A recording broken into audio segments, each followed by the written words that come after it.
there's a hat in my bucket. Dear Liza, there's a hat in my bucket. Dear Liza asks, well, that means you should wear it, dear John, dear John, dear John. Second verse, same as the first. We're heading on to bucket hats today. Hi, I'm Mikey from the Crochet Crowd, and thank you so much for joining our channel today. I'm here to inspire you and create magic with your crochet hook. Are you ready to play? Oh yeah, that sounds good. Welcome, and let's begin our journey. Flower Power Crochet Bucket Hat. Now, I know that I'm a tight crocheter, and I can tell this, and I'm going to show you how I know this as well, is that it's suggesting a 5mm size H crochet hook, but with Lily Sugar and Cream, I tend to be a little bit loose. And so what I have to do is compensate for the hook. So it says here that the motif equals 4 inches, and so the motif is used here in the hat. So what I decided to do, and I'm going to suggest for this for you as well, is that I suggest that you do the motif first, and therefore you can determine whether your hook size is going to be okay. And therefore when you lay it down, see, it's 4 inches. So if I would have used a 5mm size H, knowing that I'm loose with this style of yarn, this would be much bigger and the hat won't fit. So what I'm going to do is that I'm going to go out of order in this one here. I'm going to show you how to make the motif. You need to make a total of 6 of these. And then I haven't cleaned up my edges because I did this during stitch night last night. And what I need to do is then start bringing them together, and it's going to be a nice tight join like you see it in the model sample. And we're going to be doing that first, and then we're going to cover the top and the bottom to bring it all together as a unit. So it needs 3 balls of Lily Sugar and Cream. The main color was Robin's Egg, contrast A is hot green, and then soft ecru is then this and this part of the flower. So because I can't use white on a white background, I decided to use these colors instead. This means I'm going to jump right here first, and we're going to do the motif rings, and we're going to be doing this. So we need to do the ring that goes around the hat, and this is the diagram for it. In mine, the rose pink is in the flower, the middle is the lilac, and then the robin's egg is around. So those are the 3 colors that I'm using today. So let's grab our hook, whatever hook you decided to use, and let's begin to make the motif and show you how to do that first. Let's begin, and I'm doing my 4mm size F crochet hook, and I'm going to put this on, and I've already done all my motifs, so I'm just going to show you a sample of it. So we're just going to chain 4. So 1, 2, 3, and 4, and slip stitch to the beginning chain, and yarn over, pull through, and now you have the center ring of your motif like that. I want you to treat this straggler as if it's part of the outside of the ring, and we're going to be going into round number 1 next. These motifs don't take any time at all, so just chain up 4. So 1, 2, 3, that's technically a double crochet, and the 4th one is a chain 1 space. Around the ring, I want you to double crochet into the ring, and after you completed a double crochet, I need you to chain 1, and then double crochet back into the ring, and then chain 1. And I need you to do this so that you can count 12 of these, which includes this one. So please do that all the way around the ring, and I'll be back in just a moment. Once you can count 12 of these spokes of these posts, and you chained 1, you just slip stitch it to the 3rd chain up of that beginning so that there's a chain 1 space. Now we're going to finish this off, and you may want to take your time in weaving in your ends and with the tapestry needle in order to do that. Okay, so let's just cover on how to do that. So I'll just show it to you one time. So just slam it into a tapestry needle and just crochet today. My tongue hurts today, so I don't know why, but I'm kind of just speaking with irregularity today.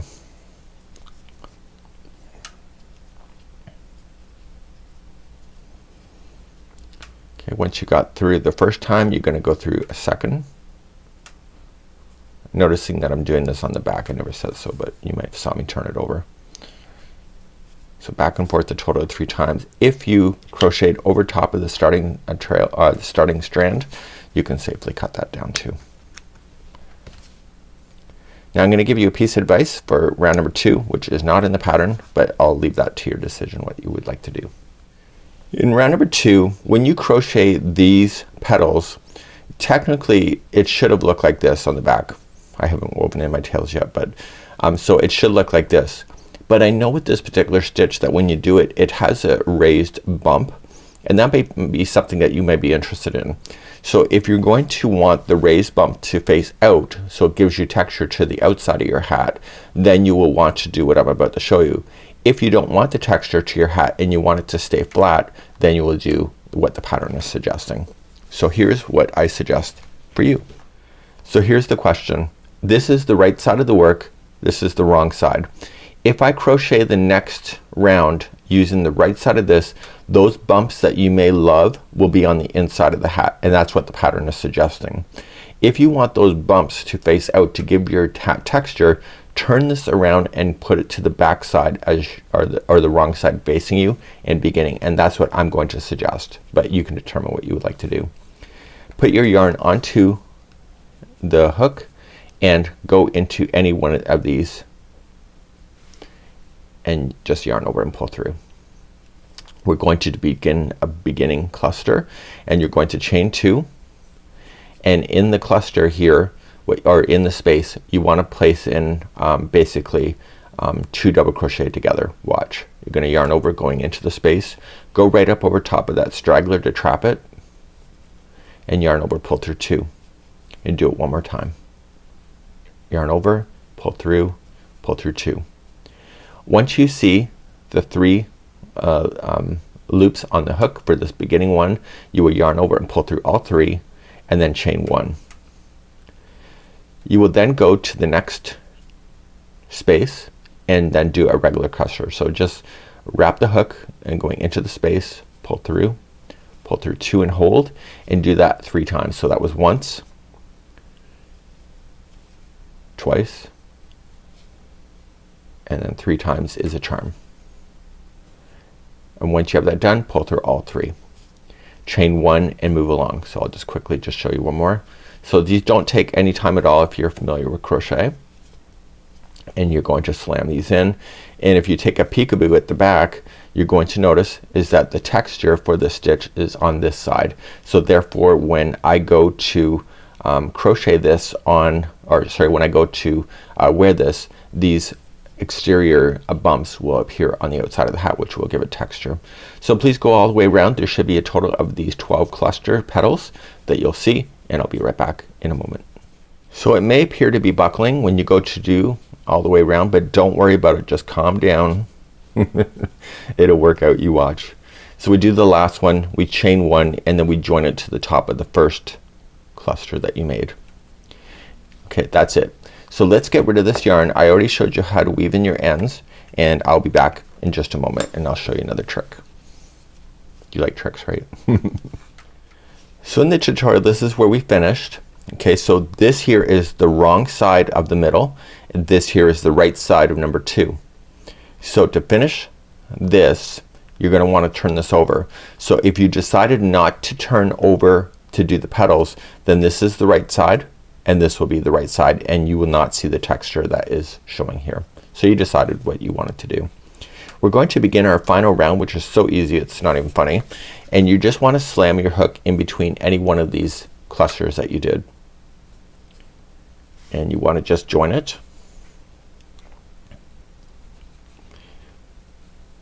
Okay, and I'm gonna give you a little tip. It is a tutorial, so I'm allowed to give tips. It says to chain 3, and that's normal. When I do this join, I always feel like that's a height of 1 chain, so I'm just gonna only chain 2. That's what I did on my sample. Now in the same space, I want you to put in 2 more double crochet. Noticing that I'm just that's bothering me a little bit here. Let me just trim that. I didn't trim it so well. So noticing that I'm going over top of the straggler. So you do that one. Now you're going to go into the next space on the other side of that other cluster there, and you'll put in 3 double crochet. So each one of the sides has 3 double crochets on the flat side. The next one is the corner. In the corners you want to apply 3 double crochet. So 1, 2, and 3, and only chain 1 to actually turn the corner. And in the same space put in 3 more double crochets. This is officially a corner. The designer wants us to keep this tight, so that's why it's not a chain 2 in the corner if you're familiar with granny squares. So now that the corner is done, I told you that there's only two pieces of these that will be on their own on a side. So the next one is going to be 3 double crochets, noticing that I did not chain one between them. Nice and tight. That's the goal today. So I have one, and then I got to do the next one, so there'll be 3 double crochets there. And then what's going to be in the one after that? Can you tell me? Did you say the next one is a corner? Hopefully so. So the next one is a corner. So then you put in your 3 double crochet, chain 1 and 3 double crochet. And I need you to complete this all the way around, and this is the final round of this motif, and I'll be right back in a moment. When you come all the way around, the last one is a corner, and you'll notice that anyway, hopefully. And you're going to chain 1 to turn and then put in the final side of that corner. And you're going to join it. I did a chain 2 if you remember, so you'll join it to the top of, if you did a chain 3, join it to the top of chain 3. In my case, I'll join it to the top of chain 2. And that will conclude that. Now you want to clean up your loose ends that you will have, and you will notice because of what I did, the texture is on the outside here. That would have been on the inside of the hat. And just clean up your loose ends that you may have, and we're going to talk about putting the ring together next. So now we're going to join this and make the motif ring. So basically we're putting all the 6 together. So we're just gonna start, and you just start lining them up like ducks, and then you just start joining, and then eventually once you have all 6 joined, you'll join the first one to the last one to create the ring. So to do this, what I'd recommend is just grabbing a strand. Okay, we're gonna sew this together on the back loops only, and what this is going to do is going to make a beautiful edge. On the one side I want you to create a slip knot, and on the other you're going to slip in your tapestry needle. The secret to doing nice joins is to work on the back loops only. So here you see the good sides, and so you want to go to and start in that chain 1 space in a corner. And instead of going through both loops as a regular stitch, I want you just to focus on the back loop. So the one closest to the table. So this is the front of the project. And now this one here, you want to focus on the back loop again, the one closest to the table. And you want to come up the other side. Okay, so you're only focusing on the back loops that are closest to the behind. So, and what this will do is it will create an invisible join, and you're going to pull through, and when you pull through and you see the slip knot approach, slip the needle through. And what that will do is that it will lock that into position and pull. And you can leave that straggler in behind the work. Now fold it up like a sandwich and just go and do the next back loop and the next back loop. And what you're going to do is you're gonna follow this all the way down. This is called the whip stitch. And so once you get that one done, you'll do the next 2. So you follow this all the way down to the chain 1 space of the next corner, and all you need to do is just end it there. So I'll let you do that, and I'll be right back on the other side at the corner on this side. So now just come all the way to the other corner. So you're gonna open it up, and it will look like it's indentated, so don't worry about it. Things will straighten out. Things are meant to be tight on this thing. So once you're all the way down to this side, just turn it over and just secure this. So what I like to do is that on the back I like to put a knot close to where I finished. So just let it knot itself. Then I like to run the needle through the back side only. So if I turn this over, I should never see that going through. So I'm gonna pull through. And when you pull, don't pull it so tight that you're going to ruin the tension. Now when you go back, I want you to try to separate some strands. So not just go in between strands, but actually to separate plies and stuff. It will be a lot better because it'll be harder to get out. It's harder to weasel out when you start separating plies. And then finally the third time is the charm of going back. And so that's how you're going to do that. And the starting strand that I had you just throw to the back side, you're also going to do the same thing of just weaving in the tails so that it's completely gone. Okay, so what I want you to do is continue to attach your 6 together, and once all 6, then you'll attach your last one to the first one to create the center ring, and that's where I'll pick you up next. So my motif ring is now done. You can try it on your head, see if it fits. Mine is a nice snug fit. I'm actually really quite happy with it, and we're gonna put this aside. I still have some loose ends to worry about, but I'm gonna tell you a little bit about that later. And right now we're gonna go and backtrack in the pattern, and we're gonna go and start and do the top of the hat. It is what do we have, the top, and we're gonna be starting, and I will begin that journey in just a moment. So let's begin using the same size hook that you decided for this as we continue. So we're gonna pick up the pattern right here on page number 1, starting at the top. You can do a chain 4 to form the center ring if you would like to. You could also do a magic ring. You can decide what you would like to do, and we're going to begin that journey now. So listen to my instruction. We have a chain 4, slip stitch in 2 to form a ring, and then you can start. Or if you prefer not to have a hole in the center of the top of your hat, you can do a magic ring. So just to do a magic ring, just leave the yarn in front of your hand and go over 2 fingers and yarn over like this. Okay, so in front of your hand. We have slower tutorials available on our YouTube channel if you need it. And once you cross over, you're gonna go under the first one and grab the second and just chain 1 to lock, and then you can move your hands out. When you go to crochet, you want to crochet over both of the strands at the same time so that you can pull it shut. So let's begin, and we're going to start the first round. So even if you decided to chain 4 and join to the first one, you will have that as well. If you did the magic ring, you've already chained 1, so you're just gonna chain 2 more only, and if you're doing the regular one, you will chain 3 after you did the slip stitch to the beginning to begin. This will count as 1 double crochet. So now you've got to apply 9 more double crochets into your ring, no matter which style that you're doing.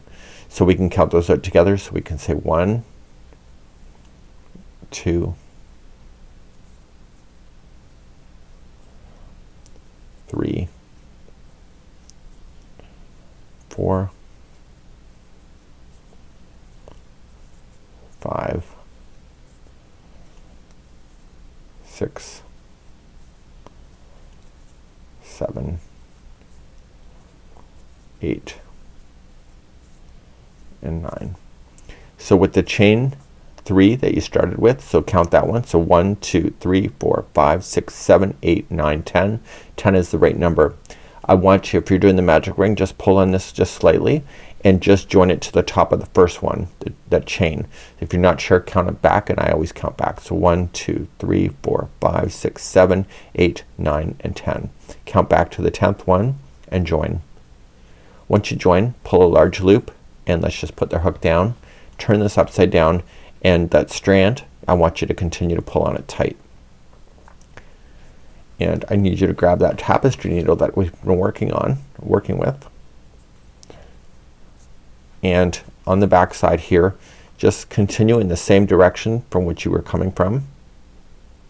So we were coming around, so we can pull it even tighter.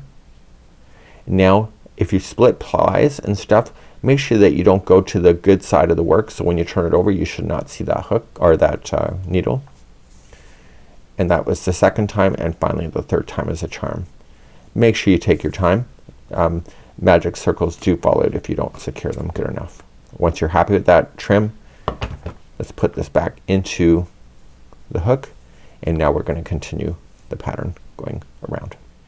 In round number 2 we're going to start, and I'm going to show you a cheating technique that is done, and it helps to avoid seam lines. You can decide to do it if you wish once you see it.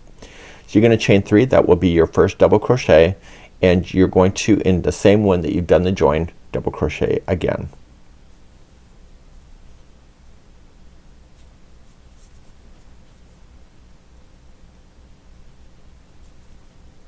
I missed it and I kind of went between the posts, that's why I pulled out. So now on the top of the next one there's going to be 2 double crochets in each stitch going around. So I want you to do that, and I'm gonna show you a little technique at the last one and what you can do if you don't like the look of a seam line, and I'll be right back in a moment. So continue around. So I'm about to do the 10th stitch, so let me show you. So if you do the 10th one and it's the last one and you join to the top of the first chain 3, watch what happens. This is normal. This is part of crochet. And what happens is that you end up with this gap that will appear. No matter what you do, it'll show. So what I'm going to suggest to you, if you would like to use this technique, it's not written anywhere but it's just my own idea that I do, and I double crochet because I have to put two into the same one. So I put the first double crochet in, and I'm going to use this space as an anchor point. So I'm going to do a two together double crochet using the first stitch that I'm supposed to be using, and the second leg of the stitch will use this space that's not a stitch. So this yarn over, going in, pull through two and hold. Go into the space, and what you're doing is you're creating that last stitch to be a little bit wider so it fills in those holes that you would normally see. Once you have the 3 loops, pull through all 3 and then join. And once you do that, you're not changing the stitch counts, but you're filling it in so you never see the hole. And let's move on to round number 3 next. Let's begin round number 3. Chain up 3, that's your first double crochet, and double crochet in the same stitch as the join. Now the next one is going to be 1 double crochet by itself, and here's your sequence going all the way around. So the next one has 2 into the same stitch, and then the next one is 1 by itself, and I need you to repeat that sequence around, and I'll see you in the last stitch and just show you my little cheating technique that I use one last time before moving on. On the last stitch it's just one double crochet by itself, which is fine, but I'm gonna use my cheating technique, so I'll use that one, and then I'll use that space right here to make a 2 together double crochet, and it will still only be 1 stitch, but then you have that extra leg that will fill in any gapping space that will provide a nice solid join. Let's move on to round number 4. Let's move on to round number 4. I'm no longer gonna show that joining technique. I'm just gonna do it, and I'm gonna give you the instructions, and then I'll see you on the next round. So you're gonna chain up 3, and you're going to double crochet into the same stitch as the join. Now this one, the next 2 will be 1 double crochet by itself.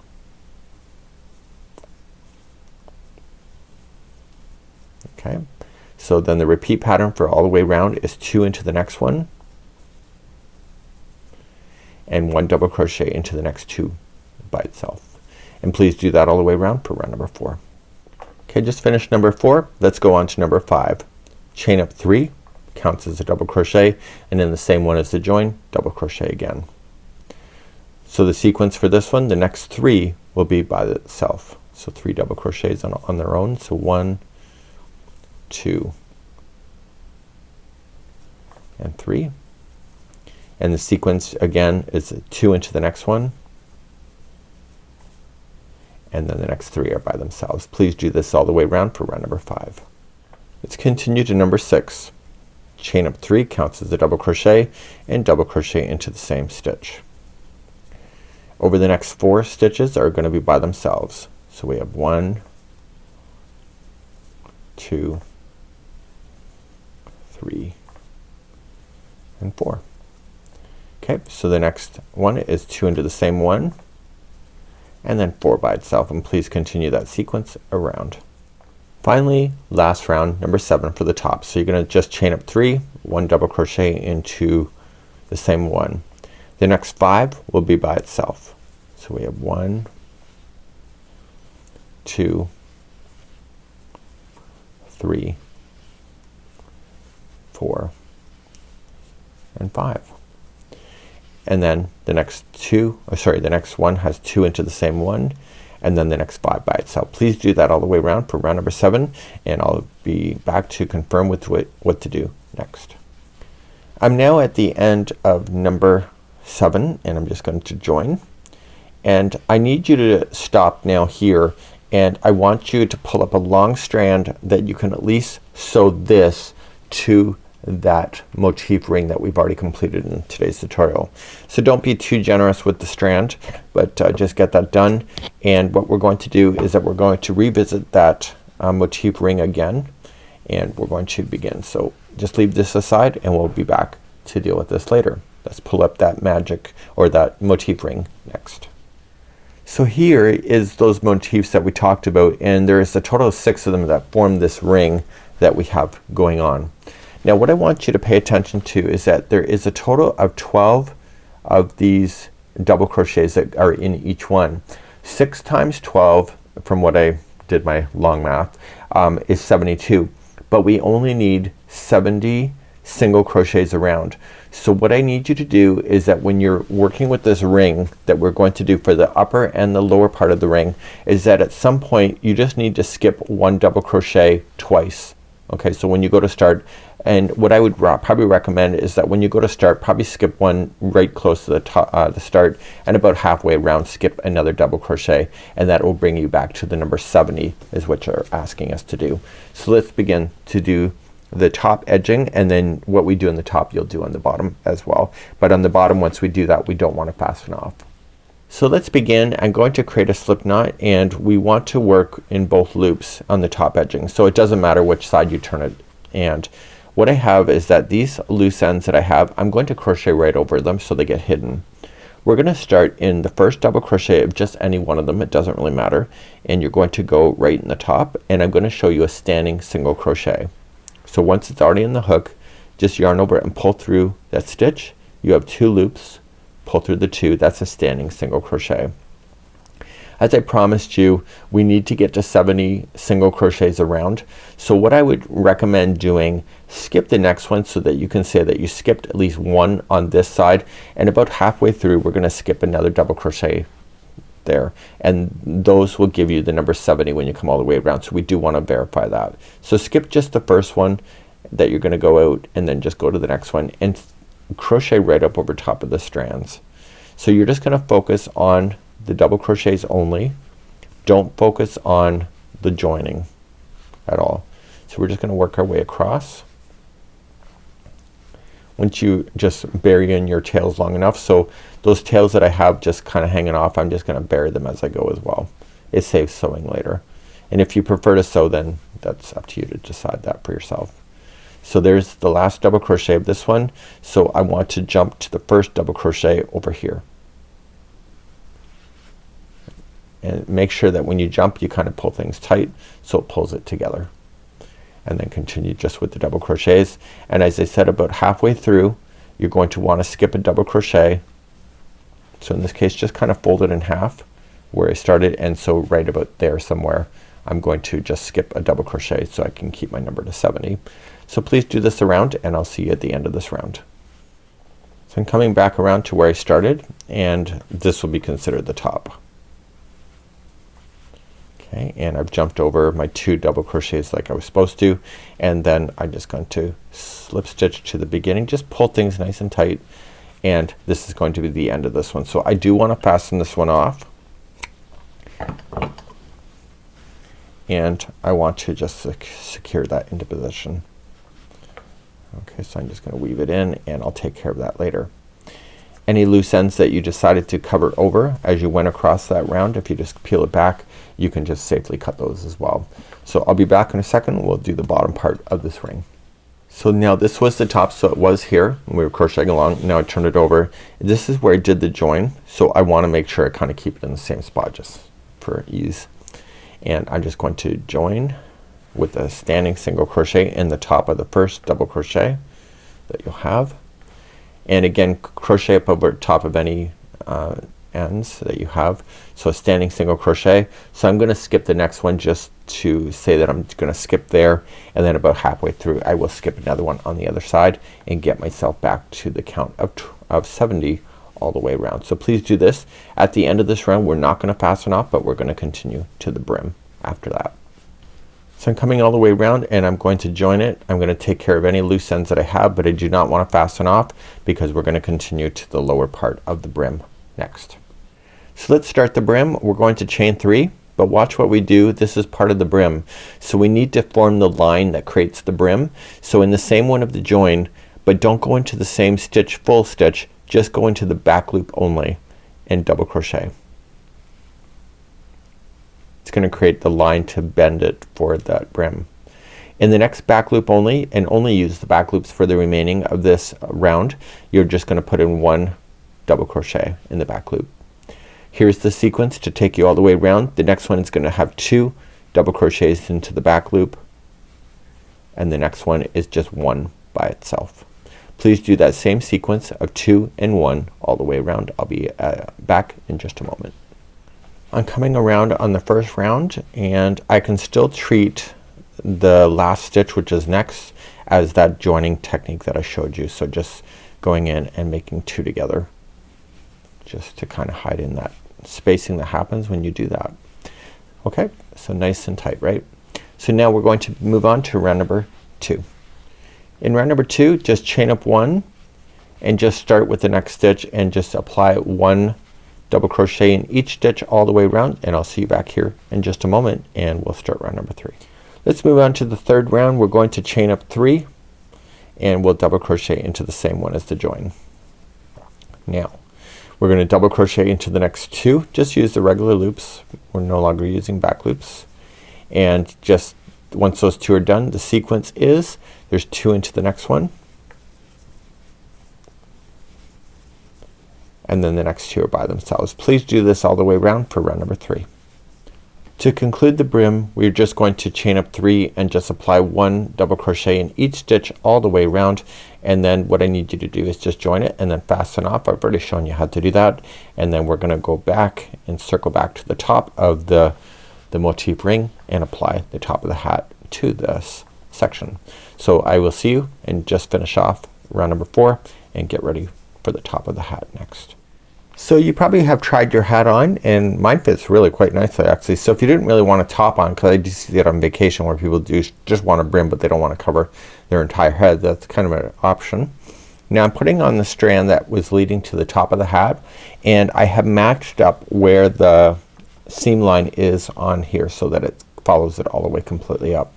Now when I go to do this, I want to go into the back loop like we talked about before, and we want to pull that and then match the back loop of this one.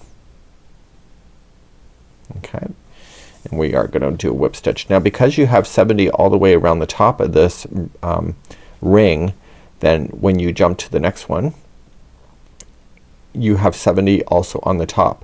So everything should match exactly as is, and if not, just improvise and just figure it out on your own.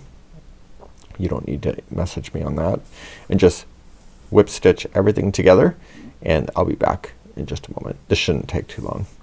So I've now sewed and whip stitched this. I've almost played yarn chicken with how much yarn I had left over. Almost kind of scared me a bit, to be honest, but I still have more yarn on my yarn ball, so it's all good. So on the inside I want to tie a knot just to secure it.